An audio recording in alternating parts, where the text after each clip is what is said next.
la Société nationale d'électricité a lancé une opération visant à sécuriser les pylônes de transport d'électricité à haute tension. Cette campagne concerne les constructions érigées à proximité des pylônes et des lignes électriques, dans le but de protéger les populations et de préserver les infrastructures électriques. Accompagné du ministre provincial de l'Environnement, Propreté publique et embellissement de la ville, Léon Moulumba, les équipes de la Société nationale de l'électricité se sont rendues sur le terrain pour notifier les occupants concernés. Des mises en demeure ont été remises et plusieurs habitations ont été marquées d'une croix, signalant qu'elles sont concernées par cette opération. Selon les autorités, les constructions situées dans le couloir de sécurité des lignes à haute tension présentent un risque important pour les occupants et peuvent compromettre la sécurité des installations électriques. L'objectif de cette campagne est de libérer les zones de protection autour des pylônes afin de prévenir les accidents et d'assurer le bon fonctionnement du réseau électrique. À travers cette opération, la Société nationale d'électricité affirme vouloir renforcer la sécurité de ses infrastructures sur l'ensemble du territoire national et sensibiliser la population aux dangers liés à l'occupation des emprises des lignes à haute tension. Notre équipe s'est rendue sur place pour suivre cette opération, recueillir les explications des autorités et vous montrer les zones concernées. Infogouv 243, l'information publique au cœur de la société.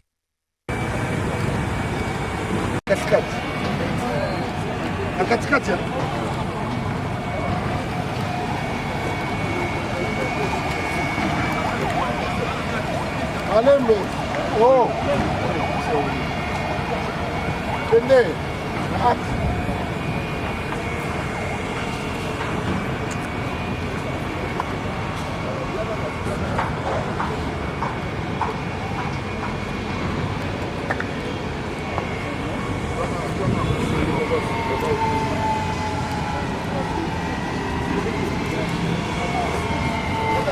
Awa tozali na cité jardin na Makanza na Kinkole Plaza epai nini SNEL aza na mposa koprotege bapylone na ye mpe kosécurize yango koprotege bavies humaine kotonga ndako vraimen na se ya bapylone boye eza bien te mpona une fois soki file moko ekatani ekocreye suka na dégâts donc yango akobuka de gauche à droite akolia 25 mètres.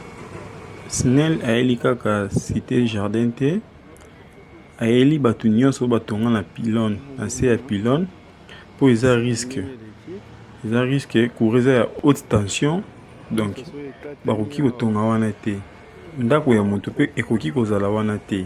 Après awa bokomona ndenge baautorité ya SNEL na son excellence Léon Moulumba bamekaki kovisite presque Kinkole mobimba bato oyo batonga na se ya pylone bokomona bolanda video tina suka bokomona ndenge makambo nyonso eleki.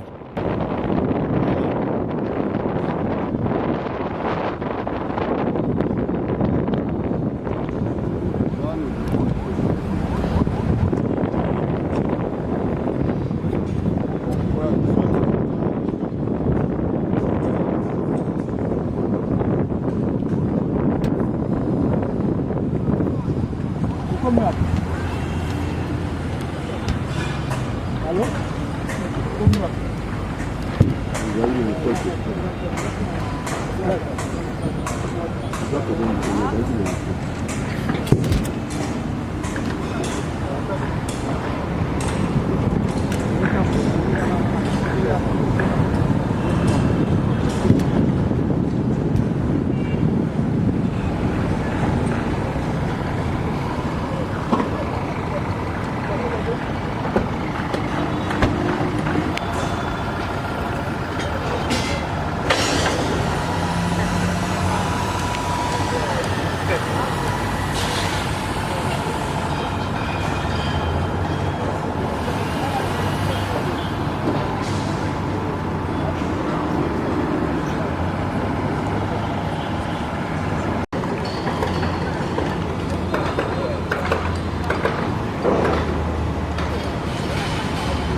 cité bazotonga na bango bien mais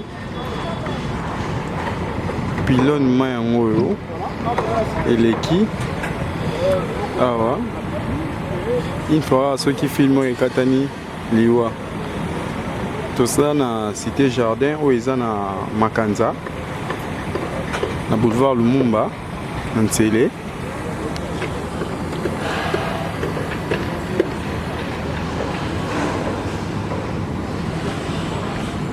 Sinon naza koprotéger ba vie humaine.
Normalement, il fallait pas respecter 25 mètres.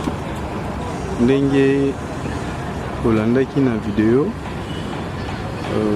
directeur Snell Alobaki, il faut au moins 25 mètres après pylône. Mais à hauteur là, vous avez 10 mètres kaka. Nous avons une image. Les amas pembeni, donc fil pe yango. So ekatani awa scandale.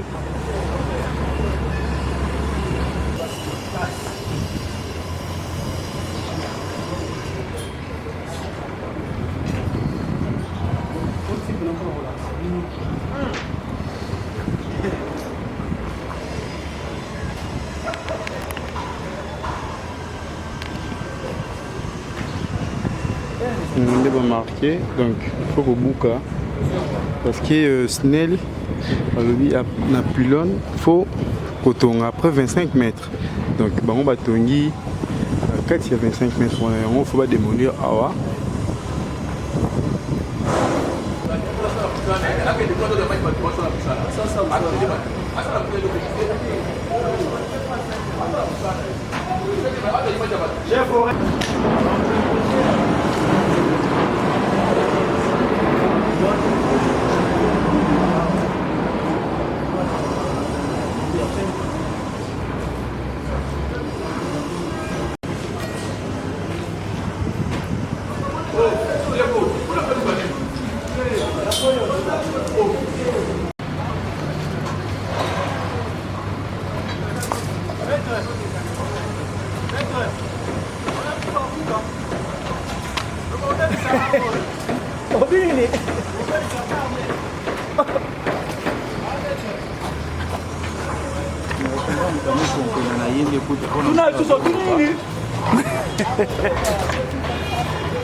Ok.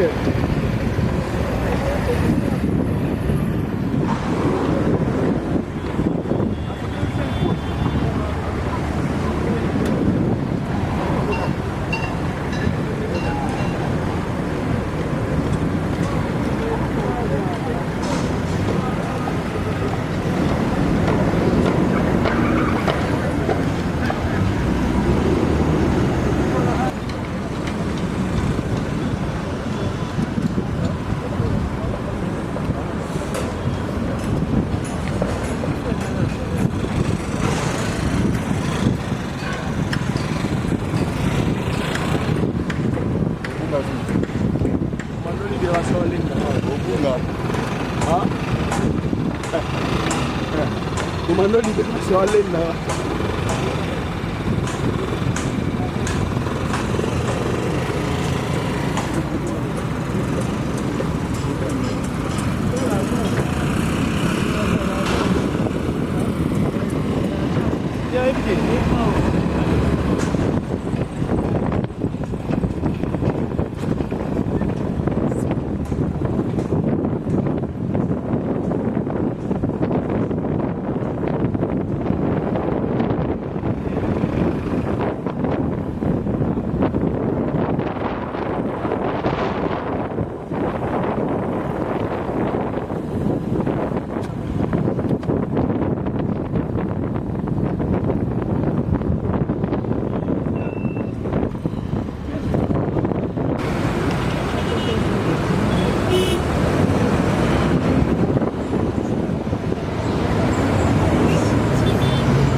Donc bandako nyonso eza na se ya bapilone babuka yango.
Mes amis, ils ont battu le carreau.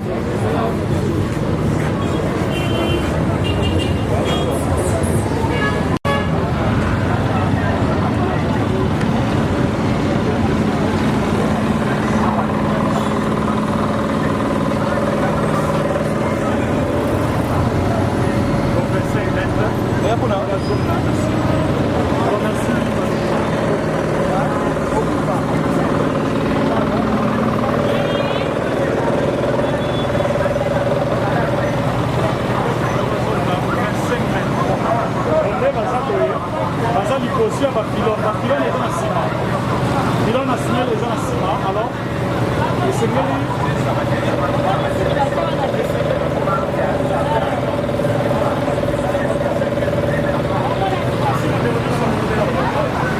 ezana toujours mpona kolakisa bino esengeli bazonga 25 mètres dona makadam ntina nsima bapilone nsima bapilone ya signal nde baza boye baza na se ya bapilone ya signal alors ça ils sont un peu dangereux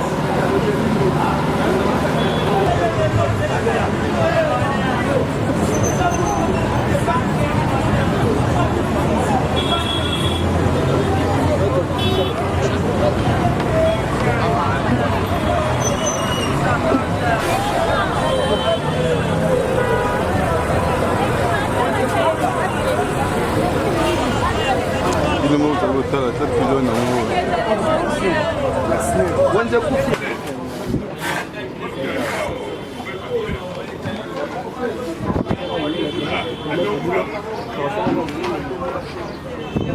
c'est pas normal tout ça d'ailleurs wanje bakobeta biso makofi awa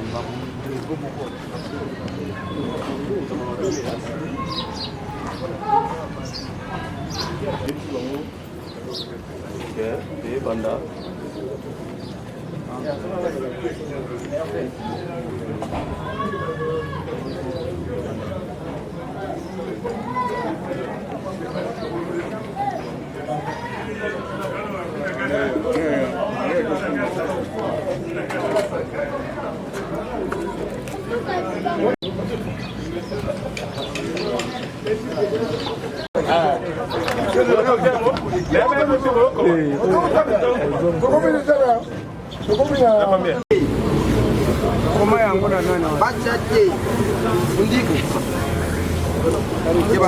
Et carrément c'est déclaré aussi comme une zone non électrique.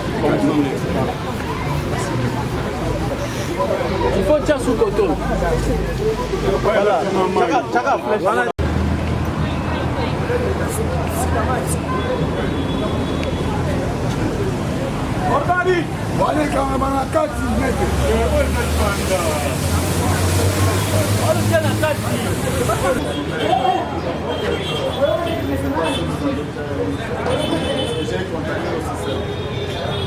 j'ai demandé à ce mec là pour nous faire et le matériel. Donc il a des images, je vais demander à ceux qui puissent approfondir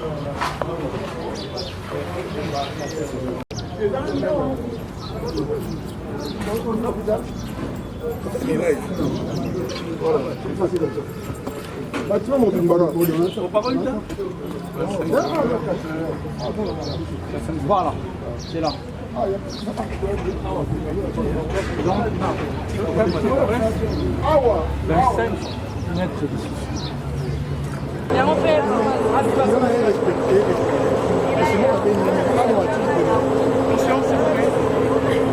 boti kolanda bavideo na kati ya avenue sikoyo tobimi na boulevard Lumumba toza kokita lokola bibwa touti na cité jardin eza na plaza Makanza yango toza kolakisa na baimage bandako nyonso oyo eza na se ya pylone bakobuka yango toza kokende ti na bibwa tokolakisa bino mpe baimage donc moto nyonso ayebi ndako na ye eza na se ya pylone donc ozala épargne te mpo na SNEL akosala yango na ville nyonso ya Kinshasa donc bakodémolir.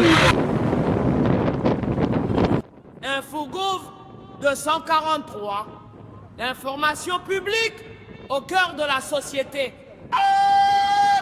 Infogouv 243, l'information publique au cœur de la société.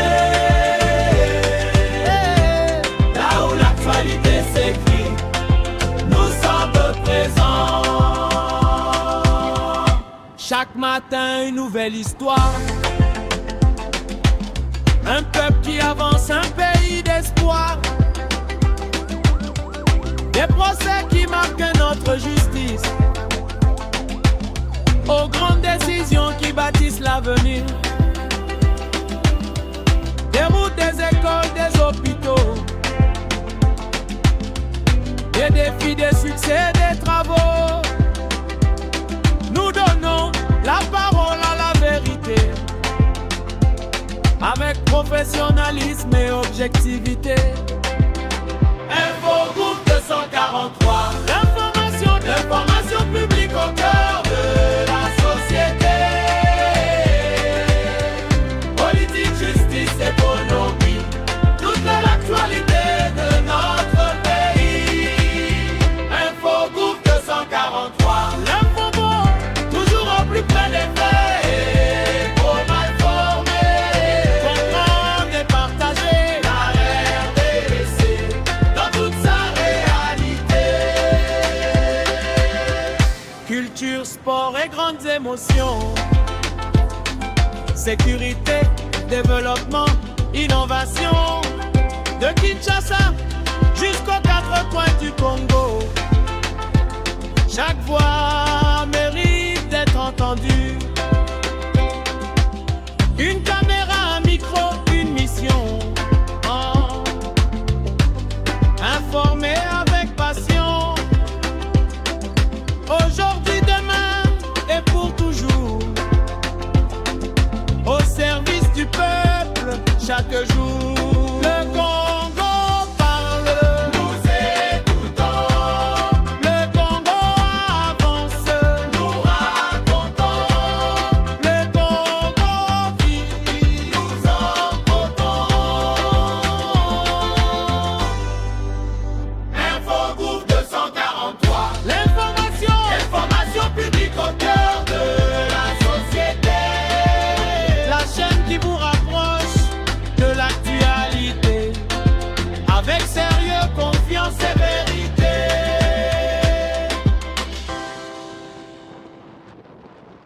Moi, là, on va partout. Bana poto de place na lisa ba. Bana poto de bana manda kuna. Yo betsa ngaka motema mama ngai wa.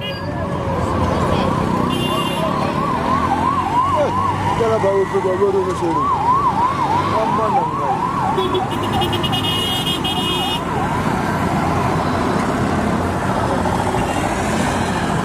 Yo.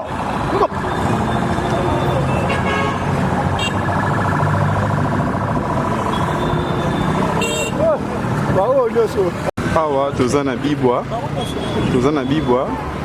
kin marché kolongwa station oyo kolongwa ya Total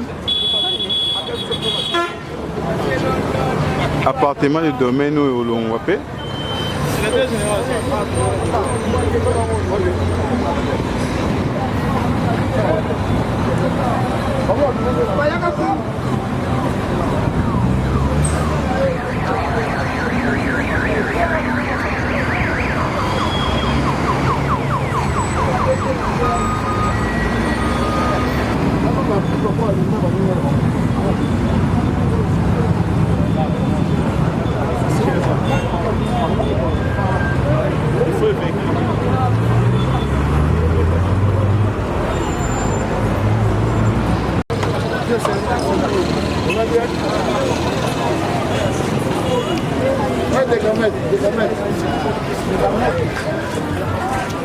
cité yango oyo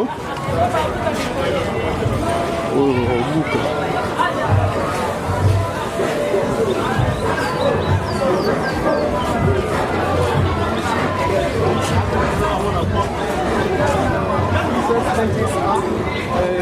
Cela veut dire qu'une partie de son bâtiment est implantée dans une zone non édifiée. Et carrément, nous serons obligés de passer à la démolition pour faire respecter ce qui dit la loi. très bien.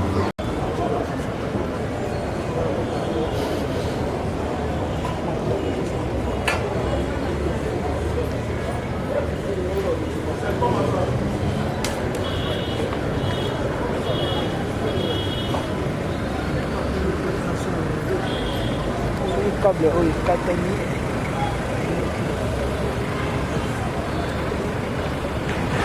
oyo nyonso kweya Voilà, donc bon monde.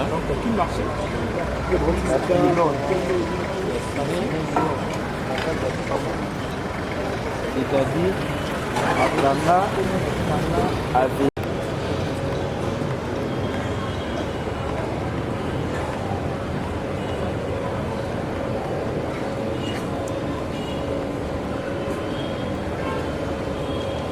Grand danger pour toutes ces personnes qui vivent ici. C'est un grand danger pour eux parce que vu qu'il y a eu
donc nyonso fo babuka Congolais bangaka na ye liwa te, Congolais bangaka na ye baproblème te. Soki kaka singa moko ekatani awa ozala dega makasi. Yango SNEL aza kobuka bandako nyonso oyo eza na se ya pylone mpona kosécuriser ba vie humaine. Donc awa eza parking okomona parking ya cité oyo mabe ezali nini esingekoki kokatana ekweli mutuka moto akokufa mbala moko. Oyo eza supermarché Kin Marché.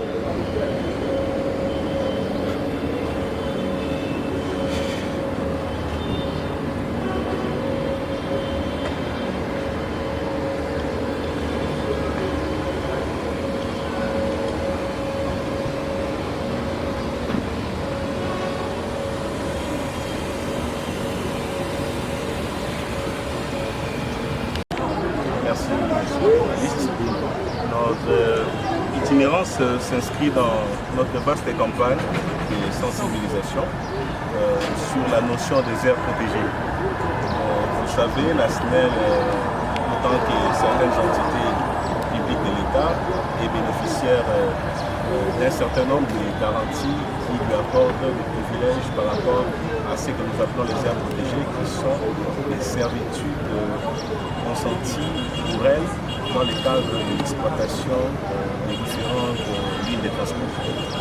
Nous avons commencé cette itinérance au niveau du poste 220 km de Kimwenza. Le poste de Kimwenza, pour la plupart qui l'ignorent, c'est l'un des nœuds essentiels de transit de l'énergie électrique produite dans la partie ouest de la République démocratique du Congo et qui est réinjectée par la suite pour l'alimentation des villes de Kinshasa et de Maluku en passant par les postes de Funa, Maluku, Kimbatseke, Makala et Liminga. Et on a remarqué sur le terrain que les espaces réservés aux lignes et même à la station, au poste, est envahi par des particuliers. On a comme l'impression que la SNEL se réveille en retard et pendant que la vie des paisibles citoyens se trouve en danger. Pas du tout, parce que nous avons commencé cette campagne il y a peu et je crois que nous saluons d'ailleurs pour l'occasion la présence avec nous de l'autorité de la ville qui représente l'hôtel des villes que nous avons sollicité pour nous prêter main forte, puisque au-delà de l'aspect sensibilisation, il s'agit aussi du respect de la nouvelle réglementation sur les servitudes. Pour la plupart qui l'ignorent, nous l'avons dit qu'il y a depuis le 8 juin dernier, un nouvel arrêté interministériel portant réglementation des servitudes qui fait sien les dispositions antérieurement prises par l'arrêté de 93.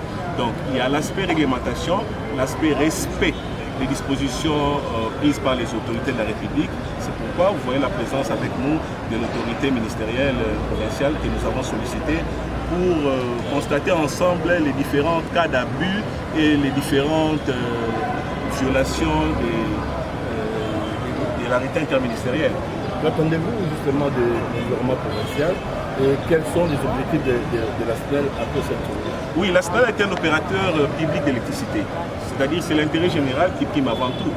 Nous sommes opérateurs publics, nous avons nous les soucis non seulement de desservir la population par les efforts consentis par les directeurs généraux, les professeurs, docteurs, ingénieurs Teddy Luamba, mais aussi pour veiller à la sécurité de ces consommateurs.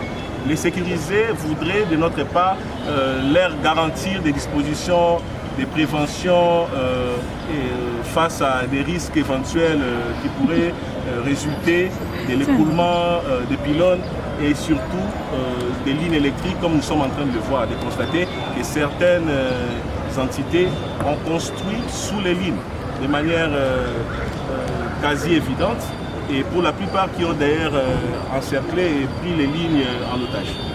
Un petit résumé à Lingala, le secrétaire général au Cambodge de l'eau, na mboka Lumumba, ministre provincial na biso outi kimwenza toyina awa na sele totamboli bisika ebele pe tomoni ke basinga SNEL biloko ya SNEL eza envahi ntina ya biso ya kotambola lelo ya mosala lelo ezalaki nini epuis bozozela nini na gouvernement provincial. Mokonzi ya SNEL professeur Teddy Luamba Muba asili kopesa biso pouvoir ya kokende esika oyo po ete tokonstate tosilaki kobiangama epai ya bacollaborateur oyo bazali na niveau ya poste ya kimwenza po kodénonce baka ya spoliation ya ba-aire protégée, c'est-à-dire emprise nyonso tu oyo ya SNEL ezwami nzinga na poste ya kimwenza mpe lokola oyo nyonso ezwami na se ya basinga oyo tobengi baligne ya haute tension. Pour que tosila kosala mosala na ndenge esengemi yango wana tosengaki lisungi ya ministre provincial po atali misala mpe banzela po ete asila kotia biso maboko. Likambo tozali kosenga ezali sensibilisation, tozali kotire attention ya bayike sur risque oyo ezali kose présenter le fait qu'il y a un petit cananassé à Basinga ou à SNEL. Mais en même temps, Sengama et pas à Mokonzi à ville ou à sa représentant, vous allez constater baka babu, il y a bandeko yo batongi na kati et puis na C à ligne électrique. Yangwana biso SNEL en tant qu'opérateur, vous allez porter situation là devant Bakonzi ou à ville bango bazali na makasi ya koyeba ko kata likambo yo pe ya kozongisa moko na nzela. Mwana mboka Léon Mulumba ndeko ministre otamboli lelo na SNEL otali ndenge autorité ya l'État en matière d'emprise eza menacée eza malmenée olobi nini pe mbano nini ba oyo batosité baboyi. Bon, pour libérer l'emprise, pour SNEL la sanction de libérer l'emprise, il faut dire parce que d'abord bateau bazan na ça va courir danger bakasi. Le sous câble mo qu'on est katene awa ba dégâts to calculer moteur. Ba on est là président Maman Denise Talab sur les Cambo. Nous to lingi to agir en amont de sorte que bateau bazan en danger. Et on a lobby boyi. To sanctionner ka bateau ba pour sanctionner bateau il pour buka bango pour déplacer bango na bisika ba bateau. Mais tu peux sanctionner beaucoup plus bateau oyo ba pesa ki mikanda.